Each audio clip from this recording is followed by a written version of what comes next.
From convicted sex offender to millionaire, man gets new life. Jason Morris, CNN. Updated 12:30 p.m. EDT, Thursday, July 31, 2014, Dallas. CNN. Michael Phillips has been spending most of his time these days living in a tiny room in a no-frills Northeast Dallas nursing home. Until recently, he had a roommate who slept in a bed 2 feet away, and staff brought him 3 square meals a day. Only a few hours passed each day in which he didn't think about his burden of 4 decades, being a convicted sex offender. That was before Friday, when Phillips was officially exonerated by a Dallas County District Attorney Craig Watkins' Conviction Integrity Unit, which determined via DNA testing that he was falsely convicted. The state will now pay him handsomely for its mistake. It was a first-of-its-kind exoneration in that Phillips wasn't clamoring for vindication.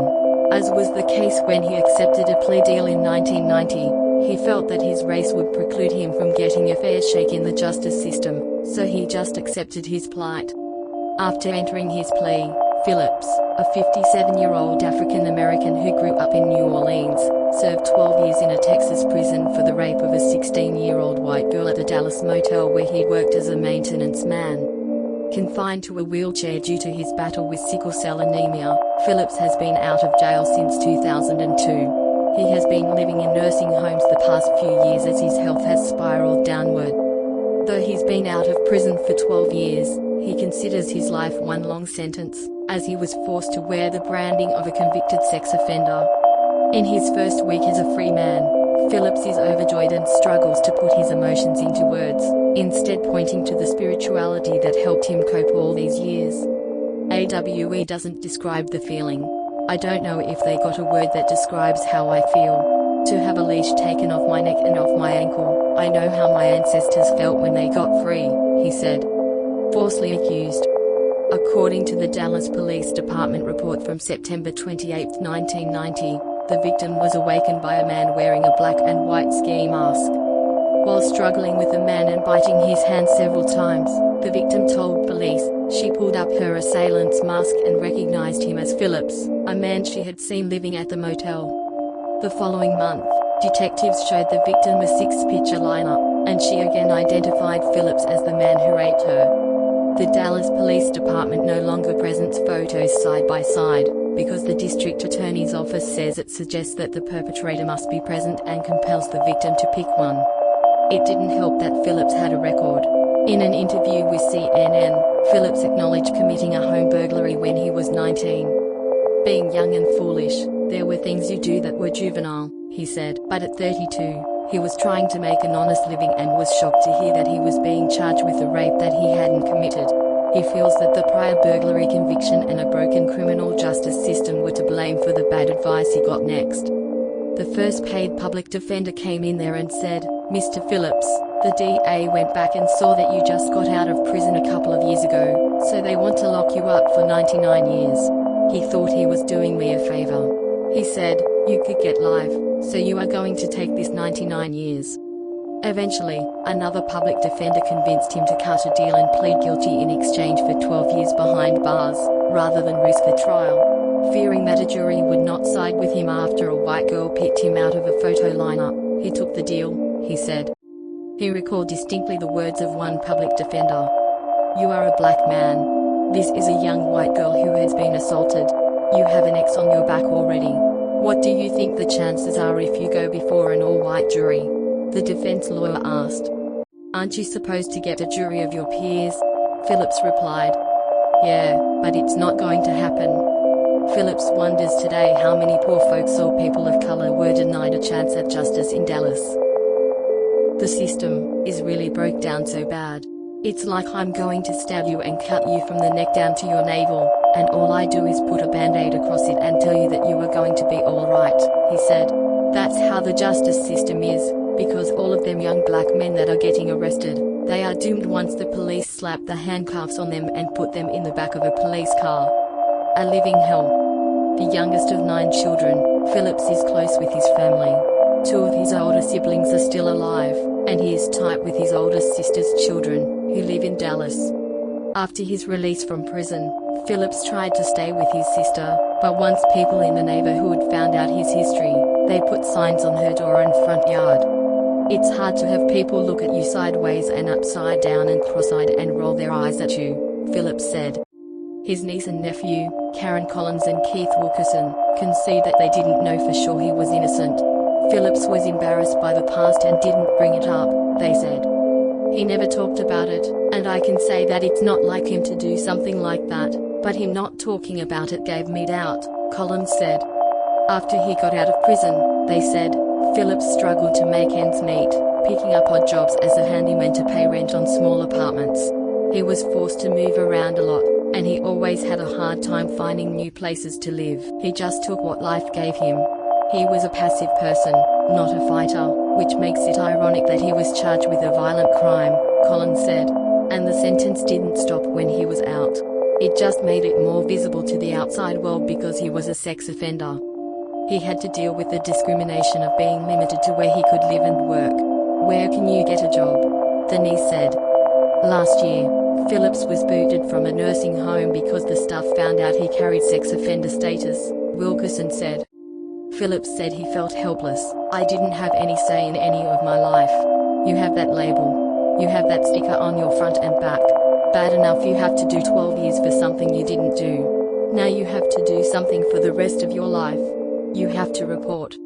Now exonerated, Phillips says he's going to focus on dealing with his other sentence, sickle cell anemia. It's a war. The older I get, the worse this disease gets. I'm fighting a war with my body, he said. Even with this battle at hand, his niece and nephew say they are excited to see him take it on without the burden of his conviction. His entire life has been held down and limited. The sky is the limit now, Collins said. Conviction integrity? Phillips' case is the 34th exoneration by the Dallas District Attorney's Office since the 2007 advent of the Conviction Integrity Unit. The unit is a long-term project that screens untested rape kits by reviewing DNA databases that are preserved by the Southwest Institute of Forensic Sciences. It is essentially using DNA testing to conduct an audit of all convictions in Dallas County for which testing may prove the guilt or innocence of a defendant. So far, they have tackled only sexual assault convictions from 1990 that meet the following criteria. There was biological evidence available that included seminal fluid. There was only one rapist. Cases with biological samples from more than one person are much harder to work with. The attacker's identity was in dispute at the time of the conviction. According to the district attorney, Phillips is the first DNA exoneration in the United States that was identified by a systematic search of old criminal convictions, as opposed to a challenge by a defendant or any other party. Mr. Phillips is very lucky that we tested rape kits from the year in which the heinous crime took place, Watkins said in a written statement. DNA tells the truth, so this was another case of eyewitness misidentification where one individual's life was wrongfully snatched and a violent criminal was allowed to go free. We apologize to Michael Phillips for a criminal justice system that failed him. The semen found in the rape kit was put into the FBI's combined DNA index system. It matched the sample of another man who also lived at the motel where the rape took place, the district attorney's office said, but that person can't be prosecuted because the statute of limitations has expired. Assistant District Attorney Russell Wilson, who heads the Conviction Integrity Unit, had the task of driving out of state to tell the victim Phillips was not the man who raped her. She was very distraught and cried quite a bit. She said she couldn't believe she picked the wrong person out of the photo lineup and felt horrible about that. The victim also said she never got over the sexual assault and had 7 dogs because she always feared someone was going to kick down her door like the night of the rape at the motel, Wilson said. She broke down again upon learning we cannot prosecute the real perpetrator due to the statute of limitations. Phillips does not hold a grudge against the woman who was responsible for his fate. Like him, she was a victim whose life was turned upside down, he said. I pray for her, I forgive her, and I bless her. Huge racial disproportion. Samuel Gross, a University of Michigan law professor and editor of the National Registry of Exonerations, says he persuaded Watkins' office to start this project several years ago and has worked as an advisor on the legal team ever since. A 2012 National Registry of Exonerations study found that among rape exonerations with eyewitness misidentifications, most involved a white victim and African American assailant. That's huge racial disproportion, Gross said. In most rapes, the attacker and the victim are of the same race. Rapes with white victims and black rapists are less than 10% of the total. So why do they make up a majority of rape cases in which innocent defendants are exonerated? I think the most powerful reason is the difficulty identifying strangers of a different race. Psychological experiments bear this out, Gross said, and in the United States, the biggest problem is Caucasians have a much harder time identifying African Americans than identifying members of our own race. Gross hopes the successes in Dallas create a roadmap to reproduce similar results in other jurisdictions, he said. We should do it, to the extent possible, because there may be a lot of innocent defendants who were convicted of terrible crimes who we could identify but who have just given up or moved on as best they can. Also, this sort of project might teach us lessons about the causes of wrongful convictions that we would never learn from other exonerations, Gross said. Phillips is pleased Watkins and his unit are trying to help the many innocent men he met while incarcerated. Watkins and his team say they will continue fighting to free them. On one hand, this was like finding a needle in a haystack, because Michael Phillips had given up on pressing his claim of innocence. But on the other hand, this was a methodical approach that can be replicated nationwide, Watkins said. Untested rape kits should not just sit on a shelf and collect dust. The exoneration continues to expose the past weakness in our criminal justice system. Newly minted millionaire.